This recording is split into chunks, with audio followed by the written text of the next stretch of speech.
echoes from the end. Kale lived for the Uncharted, his calloused hands, scarred by countless encounters with jagged stone and biting frost, moved with practiced ease. His small isolated base, a sturdy oak and cobblestone refuge nestled deep within a whispering taiga, was less a home and more a waypoint. Maps meticulously drawn across his crafting table depicted vast explored lands, but one domain remained largely unblemished by his ink: the end. A place of stark, void-swept islands, of towering silent creatures, and of the Ender Dragon, a titan he had, against all odds, already bested. He had returned to the overworld, victorious, yet a lingering mystery had begun to gnaw at him, a subtle pull from the purple-hued dimension.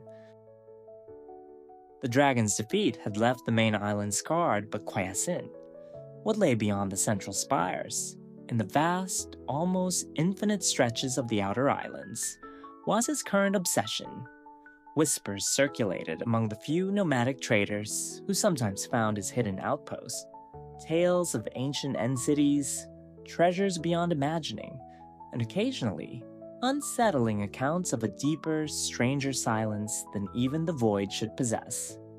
Kale, with his pickaxe, sword, and quiver always at the ready, sought not just riches, but understanding.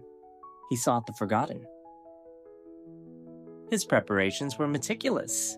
A full set of enchanted diamond armor gleamed dully in the low torchlight.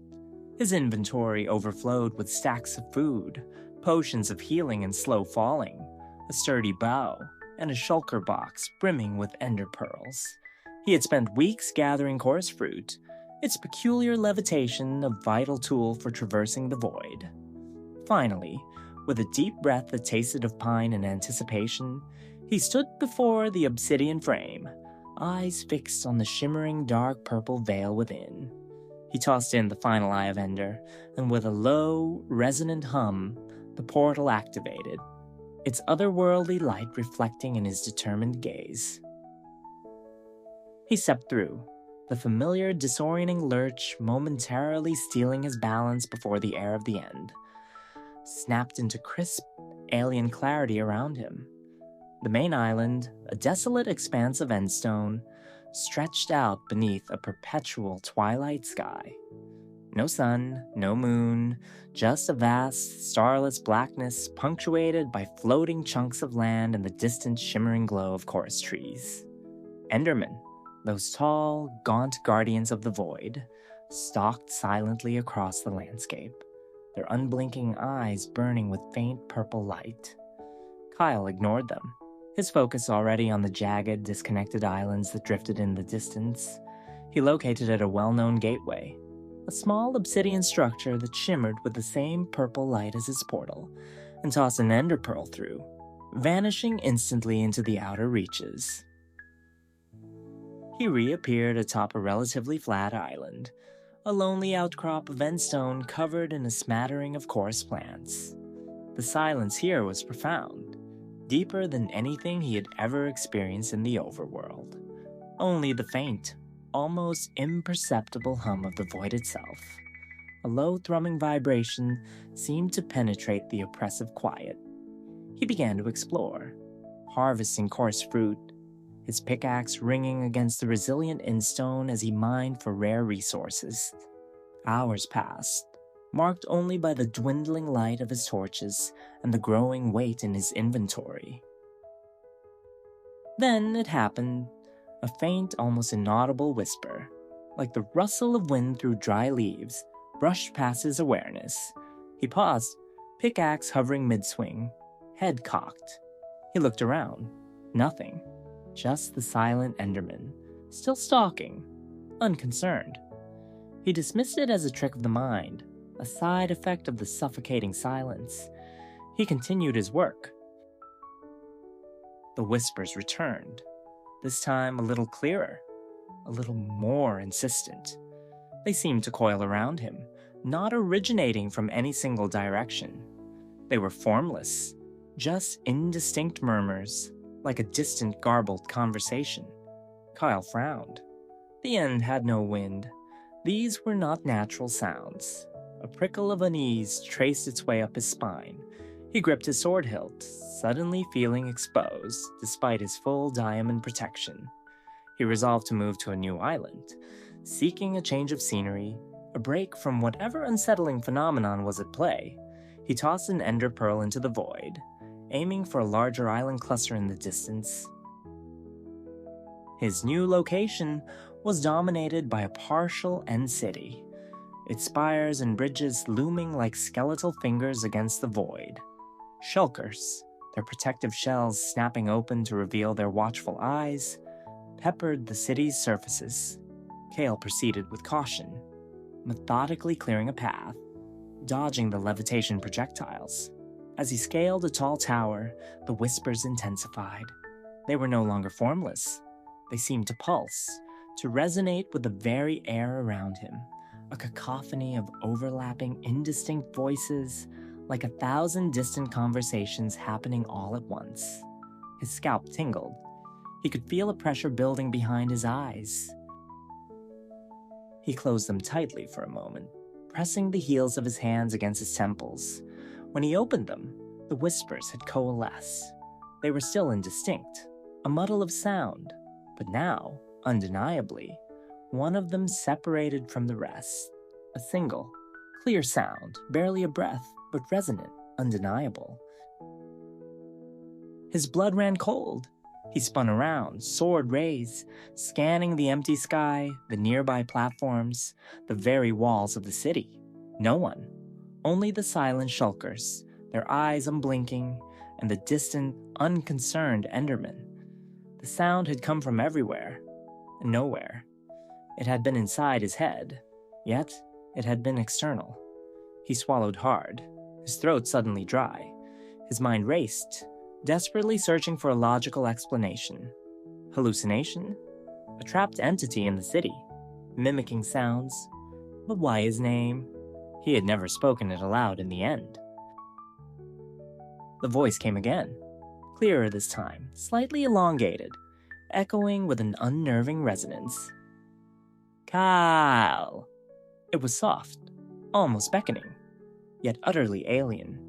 It was not human. It was something else. A profound sense of dread settled over him, cold and heavy, yet beneath the fear, an unyielding curiosity. The explorer's curse began to stir. He had to find the source. This was not merely an echo. This was a deliberate projection. He began to move, not randomly, but following a subtle, almost imperceptible pull in the air. The voice seemed to grow stronger as he navigated the treacherous gaps between the city's towers, dispatching the remaining shulkers with grim determination. He used chorus fruit to levitate over immense chasms, his ender pearls flying true, carrying him deeper and deeper into the unknown expanse of the outer end. The voice was a constant companion now, a chilling whisper that surrounded him, sometimes repeating his name, sometimes uttering strange, disjointed syllables that held no meaning. It somehow felt significant. He found himself standing on a small, isolated island, unlike any he had seen before. It wasn't a natural chunk of endstone, but seemed to be a fragmented piece of a larger structure, crumbling and ancient. At its center stood a solitary Enderman, unnaturally still. Unlike the others, this one did not roam. Its purple eyes glowed with an intensity that seemed to pierce the void itself, and its form was subtly different, perhaps an illusion. But it seemed taller, its limbs impossibly long, its entire being radiating an almost palpable sense of ancient power. It did not teleport. It did not react to his presence. It simply stood, observing. And then, from the silent sentinel, the voice came. No longer a whisper, but a resonant hum that vibrated through Kyle's very bones, filling his mind, overriding all other sound. Kale, the void remembers your name. It was not a human voice. Not exactly. It was more like the amalgamation of countless voices, a symphony of lost echoes, all speaking through a single conduit, A profound realization, cold and stark, washed over him. This Enderman was not just an Enderman, it was something else. Something that had absorbed the psychic resonance of every living thing that had ever dared to venture into the deepest corners of the End.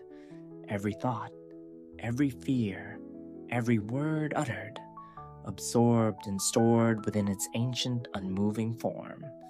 And now, it was projecting them back. It was them. The single word, remembers, echoed through his mind, chilling him to the core. The voices were not from a living being, but from the void itself, amplified by this ancient entity, a living archive of every lost soul.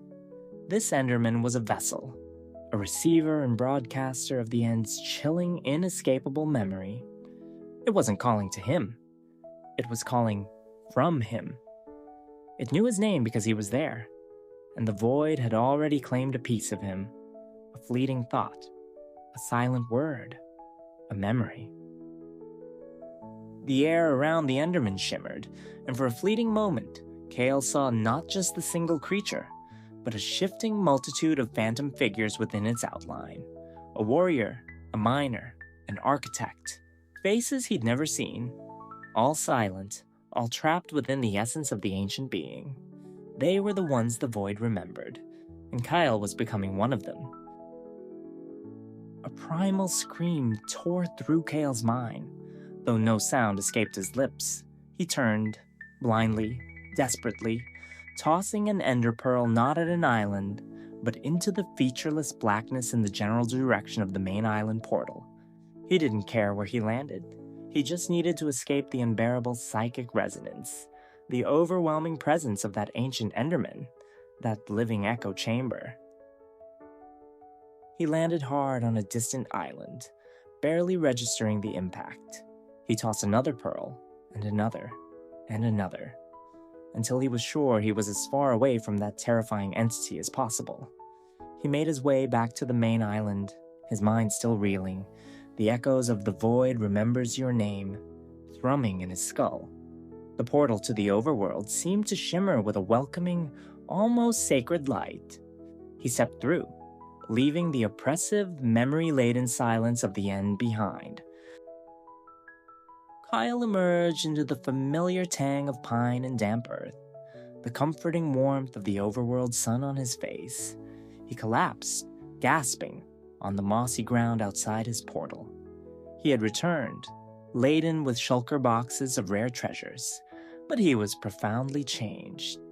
The world around him, once so solid and predictable, now seemed to hum with an unsettling undercurrent of silent voices. Every gust of wind, every rustle of leaves, every distant murmur of a villager seemed to carry a faint echo of that chilling resonance from the End. He never spoke of what he had found. He continued his explorations, but with a new reverence, a new understanding of the delicate veil between dimensions. He learned to live with the echoes, the quiet whispers that occasionally brushed the edges of his awareness, reminding him that the void, indeed, remembered. And sometimes, in the deepest, most silent hours of the night, when the taiga winds whispered through the trees, he would hear it again, distinct and unnerving, an impossible sound from an impossible place. Kale. Kale. The End had called his name, and a part of him, an echo, would forever remain there, just another memory for the void to hold.